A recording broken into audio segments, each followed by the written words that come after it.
હાલે બેટા મીઠાઈ. પણ કાકા, તમે કેમ મીઠાઈ લઈ આવ્યા?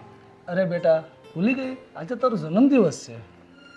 કાકા, મને ખબર છે આજે મારો જન્મદિવસ છે, પણ એનો મને કોઈ હરખ નથી.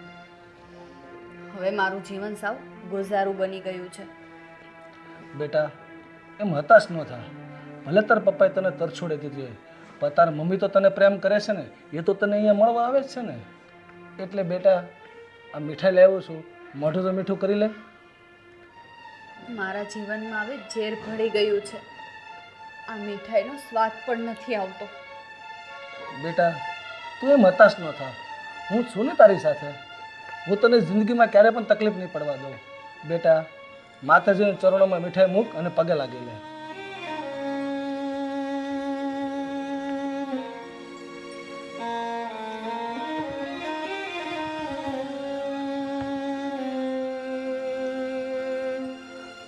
હે માં જગદંબા, આ દુનિયામાં મારા મા બાપ હોવા છતાં હું અનાથની જેમ રહું છું. માં, હું નાની હતી ને ત્યારે જ મારા બાપે મને છોડી દીધી હતી. આ દુનિયામાં મારો પરિવાર હોવા છતાં મારું કોઈ નથી. તું મારી સાથે રહેજે, મારી રક્ષા કરજે.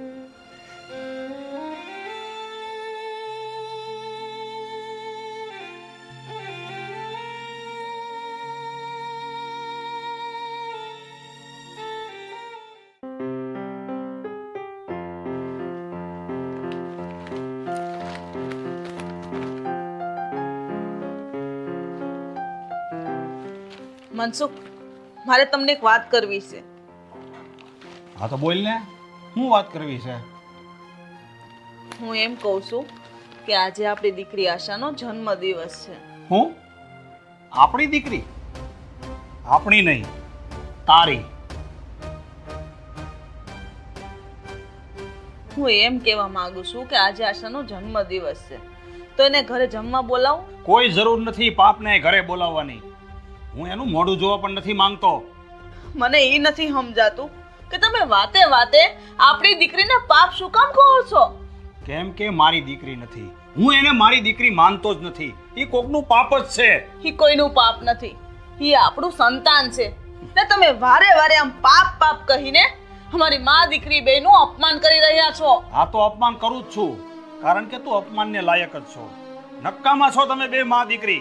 તમે કોઈ માનને લાયક છો જ નહીં. આશા ભલે અહીંયા નથી રહેતી, પણ મારી ઈચ્છા છે કે આશાનો જન્મદિવસ છે એટલે એને જમવા બોલાવું. તમે કહેતા હોય તો. જન્મ દિવસ હોય કે કોઈ પણ દિવસ હોય, કોઈ પણ કાળે આશાને આ ઘરમાં આવવાનું નથી. હું નથી ઈચ્છતો કે એ પાપ મારા ઘરમાં પગ મૂકે. ફરીથી ક્યારે આવી વાત નહીં કરતી મારી આગળ. અત્યાર સુધી તમે કોઈ દિવસ હા નથી પાડી, પણ આજે તો હા પાડો. આજે તો આવવા દ્યો. ના પાડીને તને એક વખત કીધે ખબર નથી પડતી? એ કાળમુખીનું મોઢું જોવા નથી માંગતો હું. ફરીથી ક્યારે આવી વાત નહીં કરતી.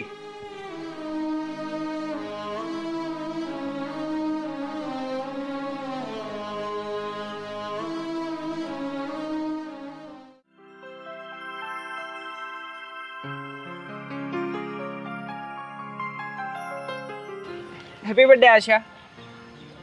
આશા, આ શું? આજે તારો બર્થડે છે તો પણ તું નવા કપડાં ના પહેરીને આવી? રોહન, આજે મારો મૂડ નથી. કેમ મૂડ નથી? શું થયું છે?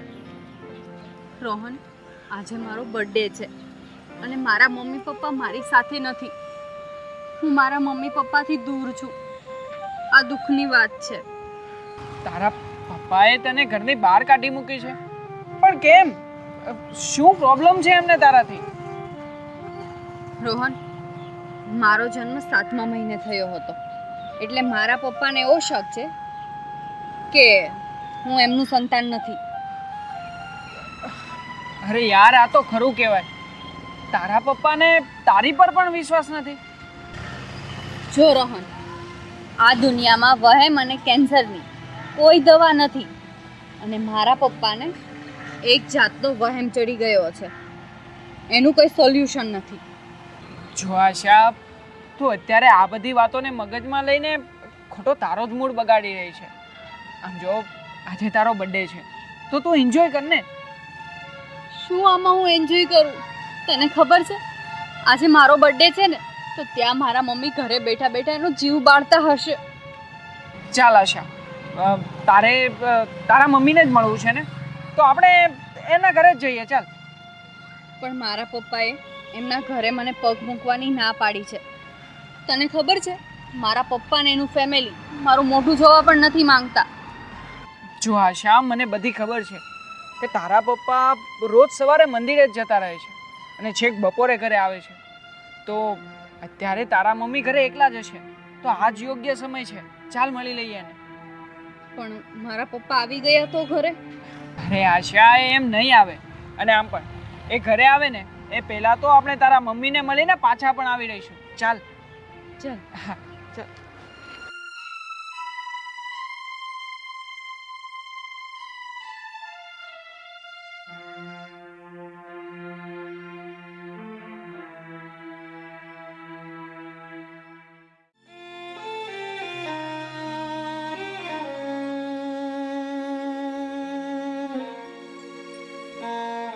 મમ્મી, મારી દીકરી આશા, તું આવી ગઈ? હા મમ્મી, આજે મારો જન્મદિવસ છે ને, એટલે હું તમારા આશીર્વાદ લેવા આવી છું. સુખી રે મારી દીકરી, ને તારા સપનાઓ બધા પૂરા થાય એવી માતાજીને પ્રાર્થના. ને ભગવાન તને લાંબુ આયુષ્ય આપે. મમ્મી, લાંબા આયુષ્યના આશીર્વાદ મને ન આપો. મા બાપ વગર રહીને જિંદગી જીવવી પડે એવી જિંદગી જીવીને હું શું કામની? આવું ન બોલ મારી દીકરી, હું હંમેશા તારી સાથે જ છું. હા, તો તારા પપ્પા નથી માનતા એટલે, બાકી તને હું હર હંમેશ મારી પાસે જ રાખવા માંગુ છું બેટા. સારું બેટા, હવે તું કે તારે રસોઈમાં શું જમવું શું બનાવી દઉં? ના પાડી હતી ને મેં તને કે આ છોકરીને ઘરમાં પગ નહીં મૂકવા દેતી. પણ આજે એનો જન્મદિવસ છે એટલે મારા આશીર્વાદ લેવા આવી હતી. પણ તારે એને આશીર્વાદ આપવા હતા તો એના કાકાની ઘેરે જઈને આશીર્વાદ આપી દેવાય ને. આ કાળમુખીને અહીંયા બોલાવવાની શું જરૂર છે? અને આશા, જા અત્યારે જ નીકળી જા મારા ઘરની બહાર. હે છોકરી, સંભળાતું નથી તને? ચૂપચાપ પછી ઊભી છે તે. જા ઘરની બહાર નીકળ. આશા,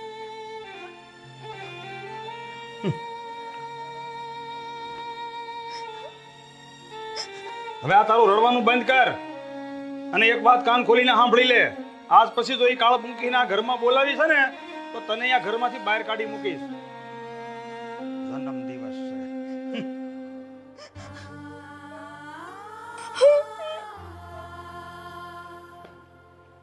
હે ભગવાન, આ તે મને કેવા દિવસો દેખાડ્યા. મારી દીકરીને એના સગા બાપની લાશ કાઢવી પડે છે.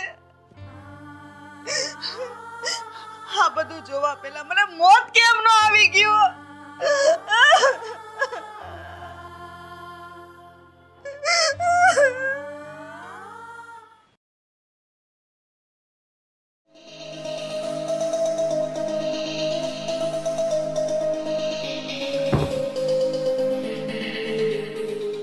ભાઈ, હવે તો તમે તમારી હદ વટાવી દીધી છે. કાલે તમારી દીકરી એની મમ્મીને મળવા તમારા ઘરે આવી હતી અને તમે આવી ગયા, તો તમારી દીકરીને તમારી લાશ કાઢવી પડી. હવે તો ધરતીનો છેડો આવી ગયો. હવે માનવતાની હદ વટાવી ગયા છો તમે. ભાઈ, હવે તમને શરમ આવી પડે, શરમ. ગોવિંદ, બોલવામાં થોડી સભ્યતા રાખજે. ઈ નહીં ભૂલતો કે હું તારો મોટો ભાઈ છું. સભ્યતા તો તમારે રાખવાની જરૂર છે. સભ્યતા તમે ભૂલી ગયા છો. એક બાપ પટીને હેવાન બની ગયા છો, હેવાન. આ દુનિયામાં પહેલો એવો કિસ્સો હશે કે એક દીકરીને એના બાપની લાશ કાઢવી પડી. જો ગોવિંદ, મને શિખામણ આપવાની જરૂર નથી. તું ભલે ગમે તે કે, પણ હું ઈ કાળમુખીનું મોઢું જોવા તૈયાર નથી. માટે એને કહી દેજે આજ પછી ક્યારે મારા ઘરમાં પગ ન મૂકે. ભાભી, આ બધું છતી આંખે જુઓ છો અને ચૂપચાપ બેઠા છો. તમને પેટમાં પાણી પણ નથી હલતું? તો હું શું કરું? તમે જ કહો. અરે ભાભી, તો છોડી દો આ ઘર, છોડી દો આ તમારા નફટ પતિને. આ પતિ નો કહેવાય, તમારા મા દીકરીનો દુશ્મન કહેવાય, દુશ્મન. ગોવિંદ, બસ મોટા ભાઈ, હવે હું તમારી કોઈ પણ પ્રકારની મનમાની નહીં ચલાવી લઉં. ભાભી, હવે તમારે એક પણ મિનિટ અહીંયા નથી રહેવાનું ઘરમાં. ચાલો મારી ઘરે. સરલા તારી સાથે નહીં આવે.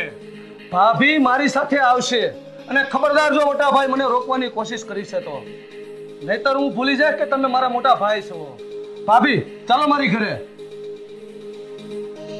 સરલા, સરલા, સરલા.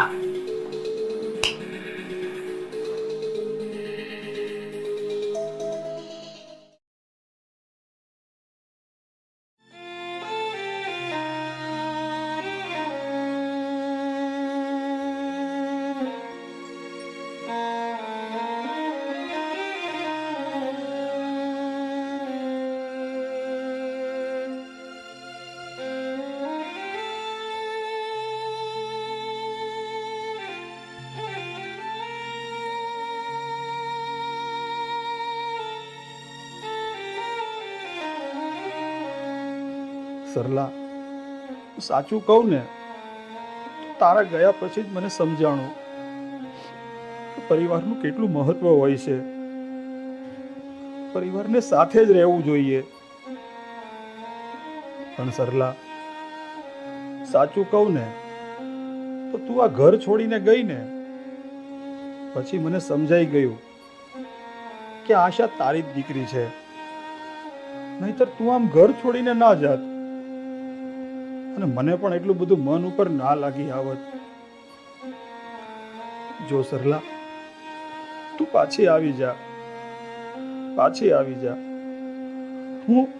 હું તને અને તારી દીકરી બંનેને સ્વીકારી લઈશ. સરલા, તું પાછી આવી જા, તું પાછી આવી જા.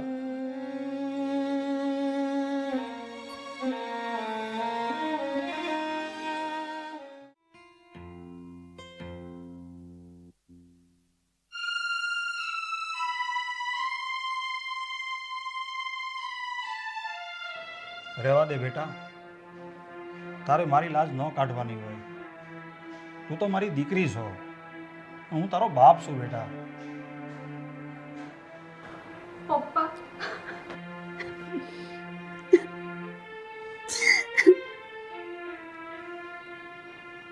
બેટા, મને માફ કરી દે. હું તારો ગુનેગાર છું.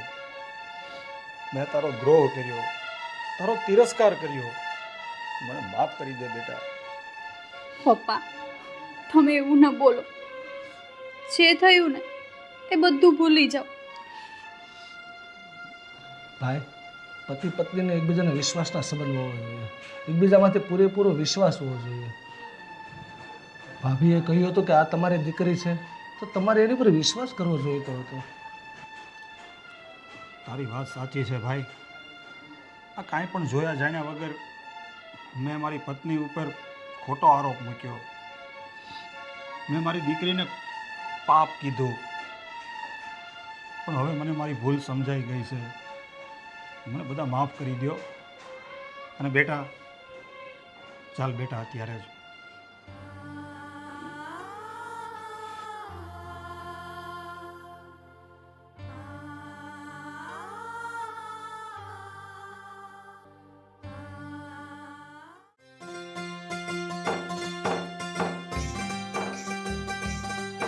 જો બેટા, આ આપણું ઘર છે અને તારે આજથી આ ઘરમાં જ રહેવાનું છે.